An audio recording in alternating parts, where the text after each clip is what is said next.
یہ سب کا بزنس بناتا کون ہے؟ وہی انسان کی فطرت جو بے حیائی دیکھنا چاہتی ہے۔ بل یرید الانسان لیفجر امامہ، انسان یہ چاہتا ہے کہ اس کے سامنے بے حیائی ہو، تماشے ہوں۔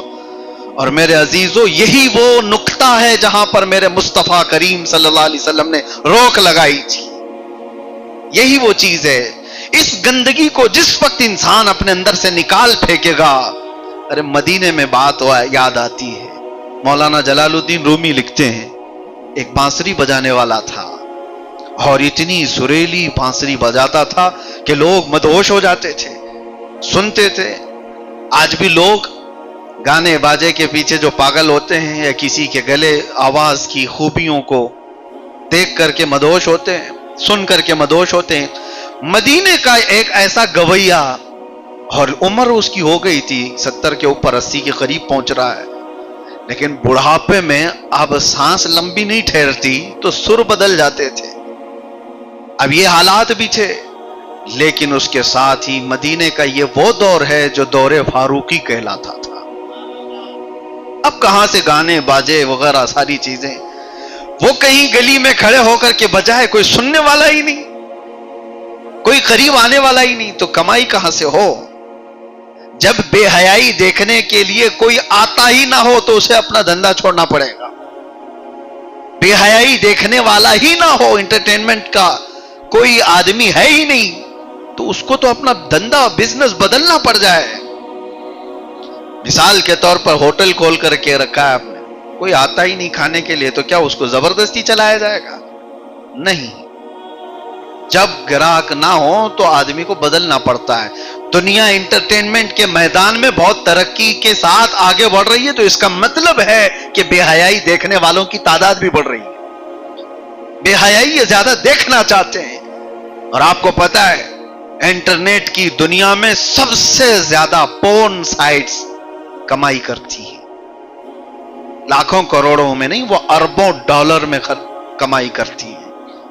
اور انٹرنیٹ کا جو یوز کرنے والے، کنزیوم کرنے والے لوگ ہیں، اس میں سے اگر سارا ڈیٹا نکالا جائے کہ کتنا زیادہ کون سی چیزیں یوز ہوتی ہیں، تو 70% بے حیائی دیکھنے میں خرچ ہوتا ہے، بلکہ اس سے بھی زیادہ کا ڈیٹا ہے۔ میں بات کر رہا تھا اس گویے کی جو مدینے میں بانسری بجاتا تھا۔ ایک دن ایسا ہوا کہ لوگ اب کوئی سننے والے ہی نہیں رہ گئے، کھانے پینے کے واندے ہو گئے، کہاں سے کھائے کہاں سے کمائے۔ اور تھکا ہارا وہ بندہ جنت البقیع میں آیا، قبرستان، رات کا وقت تھا، اپنی بانسری توڑ دیا، کہا کہ اب میرے گانے سننے والے لوگ ہی نہیں رہے، اب بانسری بجانے کا کوئی مطلب ہی نہیں رہا، توڑ کر کے پھینک دیا۔ لیکن ساتھ میں یہ روتے ہوئے عرض کیا کہ مولا میرے بڑھاپے پر رحم کر، میرے اس بڑھاپے پر رحم فرما، میں نے زندگی بھر یہ گانے گا کر لوگوں سے پیسے کمائے یا بانسری بجا کر کمائے، لیکن آج تیرے دربار میں واپس آ جاتا ہوں، اگر میں رحم کرنے کے قابل ہوں تو میرے کھانے پینے کا تو انتظام ہو جائے، ورنہ پھر میں تو قبرستان میں ہی کھڑا ہوں، مجھے موت دے دے۔ میں قبرستان میں کھڑا ہوں تاکہ پھر کسی اور کے اوپر بوجھ نہ بنے، اور یہیں سے میں چلا جاؤں، ختم ہو جاؤں۔ روتے روتے وہ جنت البقیع میں گر گیا۔ وہ تو ارحم الراحمین ہے مولا، دور فاروقی ہے۔ سیدنا عمر ابن خطاب رضی اللہ تعالیٰ عنہ مسجد نبوی میں آرام کر رہے تھے، خواب میں رسول پاک صلی اللہ علیہ وسلم تشریف لائے، کہا عمر اٹھو جلدی اپنے گھر سے کچھ کھانا پانی لے کر جنت البقیع میں جاؤ، اللہ کا ایک محبوب بندہ وہاں پر بھوکا ہے، اسے کھلا دو۔ حضرت عمر فاروق نیند سے بیدار ہوئے، گھر میں گئے، جلدی سے توشہ لیا، اور جو میسر تھا لے کر دوڑے دوڑے آئے۔ کوئی اللہ والا ہے، کوئی اللہ والا ہے، مصطفیٰ کا فرمان ہے، اللہ کا حکم ہے۔ جنت البقیع جب پہنچے، ڈھونڈتے رہے، کوئی دکھا نہیں، لیکن کسی کی سرسراہٹ نظر سنائی دے رہی تھی، سانسوں کی۔ آپ قریب گئے تو دیکھا ایک بوڑھا غش کھائے ہوئے گرا ہوا تھا، اس کو اٹھایا، کہا کون ہو، کہاں سے ہو؟ اب وہ دیکھا تو حضرت عمر فاروق کو اور ڈر گیا، کہ یہ تو کوڑے مارنے کے قریب پہنچ چکا ہوں، کیونکہ حضرت عمر فاروق رضی اللہ تعالیٰ عنہ کے ہاتھ میں ایسے لوگ ملتے تو پھر ان کو چھوڑتے بھی نہیں تھے، برابر سزا دیتے تھے۔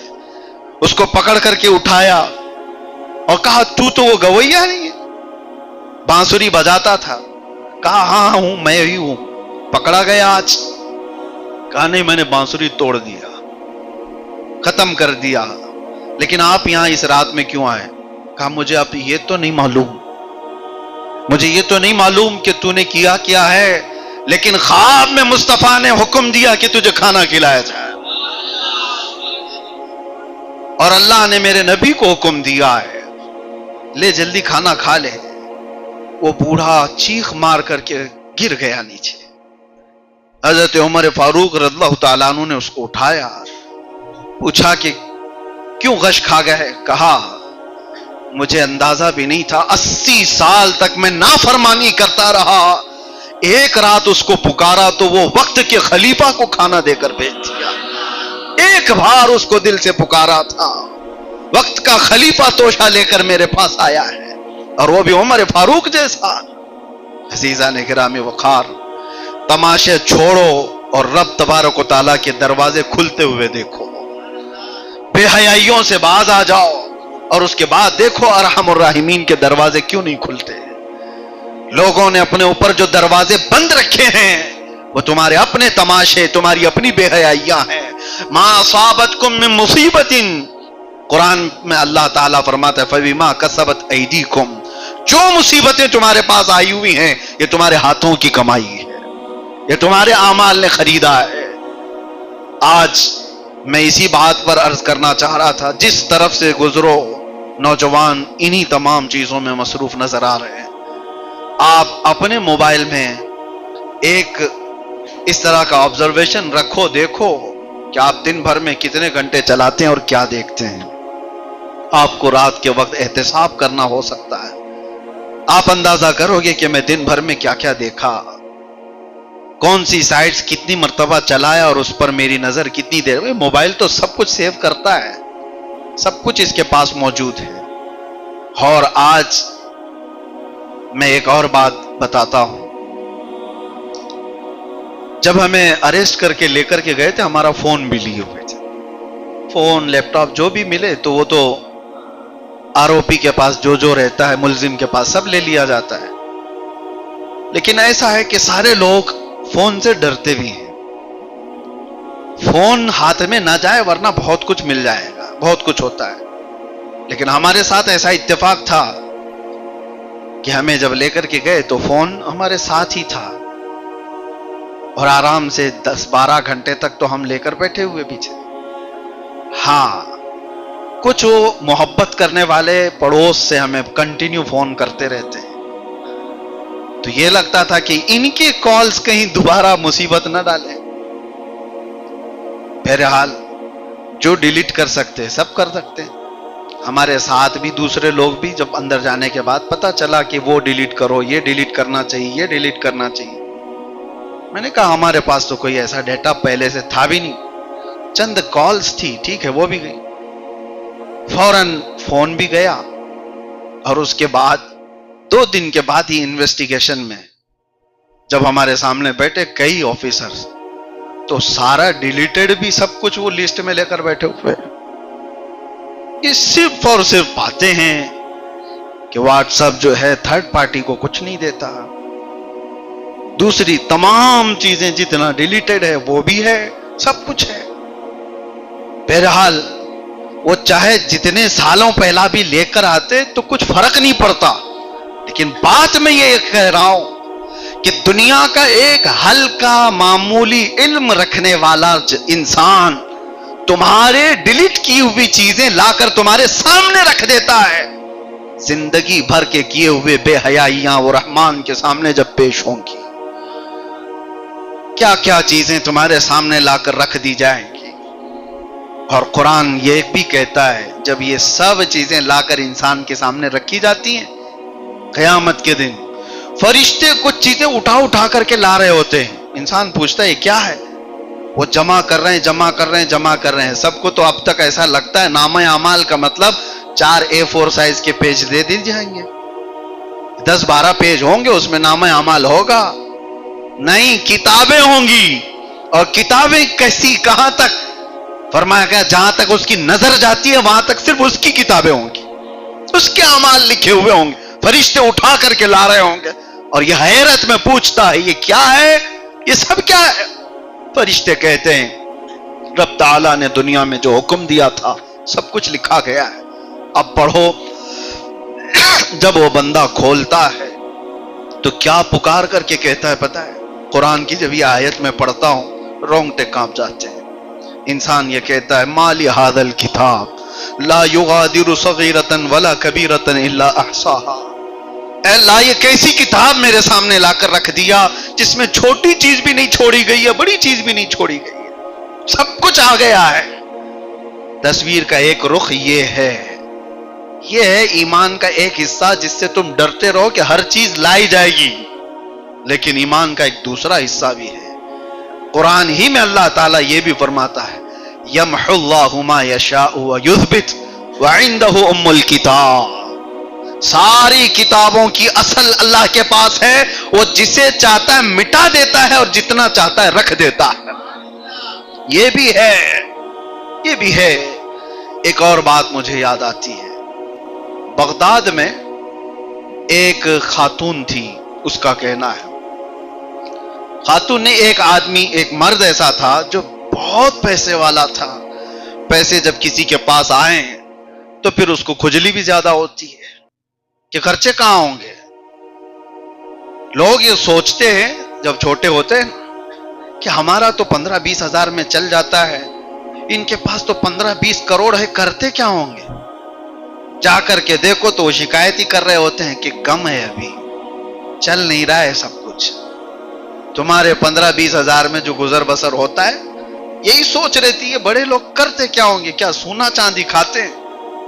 پیٹ نہیں بھرتا ہے، کیونکہ دنیا کے اندر اتنی تمام بے حیائیاں اور تماشائیاں رکھی ہوئی ہیں جس میں پیسہ لگتا ہے. ہر ایک کا شوق بڑھتا جائے گا، اس کے لیے اتنا پیسہ اسے چاہیے. بغداد کا ایک بڑا مالدار آدمی پیسے بے حساب خرچہ کرتا تھا، کس چیز پر؟ بے حیائیوں پر. اور اس کو روز کوئی نہ کوئی ایک عورت چاہیے ہوتی جس کو پیسے خرید کر لاتا اور اپنے بستر کی اس کو زینت بناتا. یہ تمام حرکتیں تھیں اس کی. جوا الگ تھا، شراب کے اڈے الگ چلتے تھے. پیسہ تھا لیکن تھا مسلمان. مسلمانوں میں بگڑ جاتے ہیں کبھی تو اس طرح کے بھی ہوتے ہیں.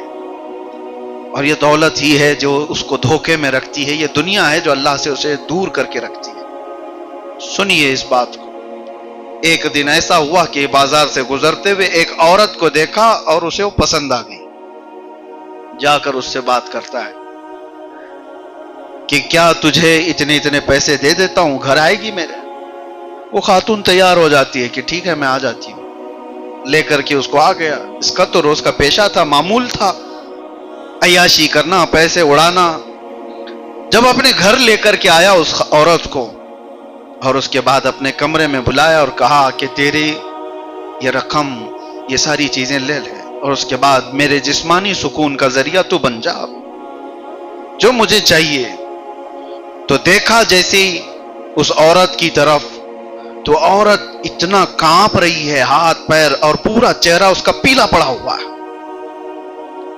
یہ ڈر گیا، کہا کہ تجھے بخار تو نہیں ہو گیا، کیا بات ہے؟ وہ عورت کہتی ہے بات در حقیقت یہ ہے کہ میں اس پیشے سے تعلق رکھنے والی عورت نہیں ہوں. میں بیوہ ہوں، میرے 3 بچے ہیں اور 3 بچوں کو میں مسلسل کئی دنوں سے یہ تسلی دے کر کے گھر میں سلا رہی ہوں کہ کھانا آج آ جائے گا، کل آ جائے گا. میرے گھر پر اب کچھ باقی نہیں رہا، ایک دانہ بھی باقی نہیں رہا. تو میں نے سوچا اپنے بچوں کا پیٹ بھرنے کے لیے میں بازار چلی جاؤں، تو نظر آ گیا اور تو اپنے گھر لے آیا. تھوڑی دیر کے لیے میں سوچ بھی لی کہ چلو ٹھیک ہے، ایک بار جسم اس کے ساتھ دے دیا جائے تو بچوں کا پیٹ تو بھر جائے گا، بچے تو کھا پی لیں گے. میں ہمت کر کے آ تو گئی، لیکن جیسے ہی میں اپنے جسم کی طرف دیکھتی ہوں تو مجھے رب یاد آتا ہے. سوچتی ہوں کہ اس کے سامنے میں کیسے اپنا لباس کھولوں کسی غیر مرد کے سامنے. کیا ارحم الراحمین مجھے نہیں دیکھ رہا ہے؟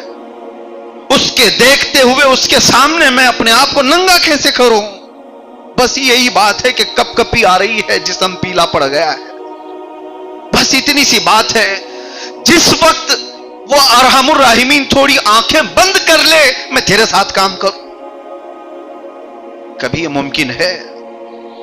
وہ نوجوان گھبرا گیا، اس عورت کی آواز میں اتنا اثر تھا، اس نے کہا تو مسلسل کئی دنوں سے بھوکی رہ کر کے اللہ سے اتنا ڈر رہی ہے، میرے پاس تو بے حساب مال ہے، روز میں یہ کام کر کے بھی نہیں ڈر رہا تھا۔ میرا دل کتنا سخت ہو گیا۔ اس کے دل پر وہی رات یہ بات اثر کر گئی، اس نے اس خاتون کو جتنے پیسے تھے دے دیا، کہا میں توبہ کرتا ہوں، اس کے بعد سے اپنی راتیں کبھی رنگین نہیں کروں گا۔ اس کا ایک معمول تھا، وہ اپنی ڈائری رکھا ہوا تھا، لوگ ڈائری بنانے کی عادت رکھتے ہیں، روز کیا کیا ہوا سب لکھ دیتے ہیں، تو اس کا بھی یہ معمول تھا، برسوں سے وہ ڈائری میں لکھتا جاتا تھا، آج اس عورت کے ساتھ، کل اس عورت کے ساتھ، کل پرسوں اس کے ساتھ کیا کیا حالات ہوئے تھے، جوئے میں کتنے جیتا تھا، شراب کیسی پیا تھا، ناچ گانے کیسے دیکھا تھا، سب ڈائری میں روزانہ لکھتا تھا، بھری ہوئی تھی ڈائری۔ اب اسے ڈر یہ تھا کہ اتنی بڑی ڈائری میرے پاس گناہوں کی موجود ہے، ایک رات خالی اس عورت نے دل بدلا، یہ پچھلا سارا کیا ہوگا، میرے مال اور دولت نے مجھے یہاں تک پہنچا دیا، لیکن دل بار بار کانپ رہا تھا۔ اس عورت کو تو عزت کے ساتھ وہ بھیج دیا اس کے بچوں کو پیسے دے کر، لیکن آ کر کے اللہ کی بارگاہ میں رونے لگا، کہا میں اگر چھوڑ دوں مولا، یہ توجہ بہت سارے لوگوں کے لیے مسئلہ ہے، بہت سارے لوگ یہ سوچتے ہیں کہ اتنا ہو گیا اب کیا ہونے والا ہے، اتنا تو کر چکا ہوں اب بچا کیا ہے، ان لوگوں کے لیے ہے، چاہے تمہاری جان یہاں تک پہنچ جائے تب بھی نا امید نہ ہو۔ وہ مرد اللہ کی بارگاہ میں کہتا ہے اتنا سب ہو گیا مولا، اب میں توبہ کروں تو کیا میں معاف کیے جانے کے قابل ہوں؟ کتنی عورتوں کو رنگین کیا، کتنا مال میں نے کہاں کہاں بہایا ہے، یہ سب کیا ہوگا؟ اور اس نے سوچا اٹھا کے توبہ کر لیتے ہیں۔ توبہ کرنے کے بعد وہ ڈائری کو جلانے کے نیت سے گیا، جتنے گناہ کر کے وہ روزانہ لکھا ہوا تھا اس ڈائری کو ختم کر کے نئی ڈائری لکھتے ہیں۔ یہی حیرت کی بات ہے جو مجھے چھو لیتی ہے بات، وہ جوان وہ ڈائری اٹھا کر کے لاتا ہے تو دیکھتا اس کے پورے پنے بالکل سفید ہیں، کہیں کچھ لکھا ہوا نہیں ہے، کہیں کچھ نہیں ہے۔ اس کے ہاتھ کانپنے لگ گئے، اس کے ہاتھ کانپنے لگ گئے، برسوں کی میری لکھی ہوئی کہانیاں کہاں ہیں؟ غیر سے آواز آتی ہے، جب کوئی دل ہمیں دے دیتا ہے تو ہم اس کے اعمال بھی صاف کر دیتے ہیں، اس کے ساری پچھلی چیزیں معاف کر دی جاتی ہیں۔ بے حیائیوں کو بدلو اور اس کے بعد ارحم الراحمین کے کھلتے دروازوں کو بھی دیکھو۔